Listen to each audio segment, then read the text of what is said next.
আজকে আমাদের প্রাণপ্রিয় ক্যাম্পাস ঢাকা কলেজের ভিতরে সাউন্ড নিক্ষেপ করেছে। ঢাকা কলেজের প্রত্যেকটা শিক্ষার্থীদের হৃদয়ে রক্তক্ষরণ হচ্ছে। আমরা বেশিবাদী কায়দা যে কোনো রকমের অন্যায় হবে সেগুলো আমরা মোকাবিলা করতে বলছি। তবে ঢাকা কলেজের বাইরে বলি, দেখেন আজকে আমাদের প্রাণপ্রিয় ক্যাম্পাস ঢাকা কলেজের ভিতরে সাউন্ড নিক্ষেপ করেছে। ঢাকা কলেজের প্রত্যেকটা শিক্ষার্থীদের হৃদয়ে রক্তক্ষরণ হচ্ছে।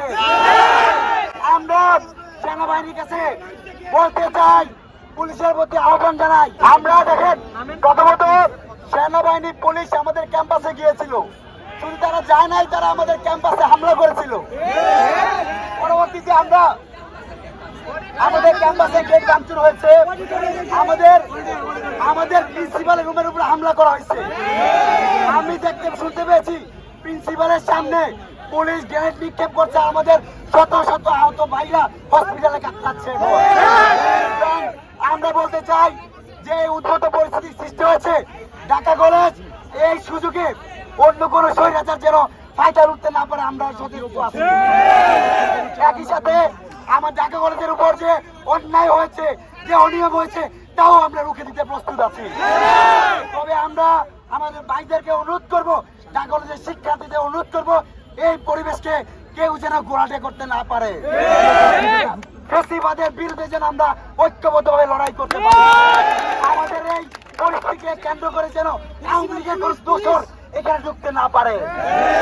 একই সাথে সেনাবাহিনী যে এখানে কমান্ডিং অফিসার ছিলেন রিজওয়ান, ওনার সাথে আমি কথা বলেছি, সে এখানে ছিল। এখানে আজকের যে ঘটনা ঘটেছে সে অনাকাঙ্ক্ষিত বলেছে।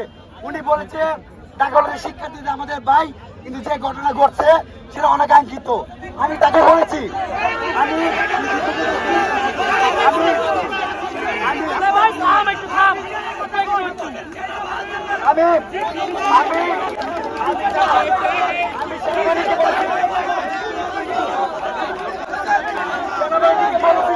সেনাবাহিনী কিন্তু ক্যাম্পাসে মামলা ছিল, তাদেরকে বলার পর সেনাবাহিনী কিন্তু ওইখান থেকে সরে এখানে গেছে।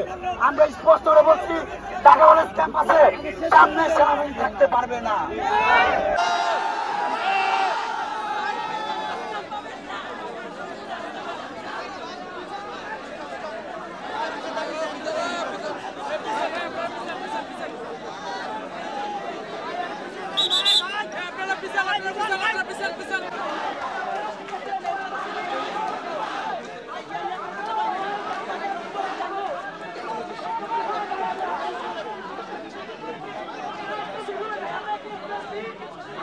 Thank you.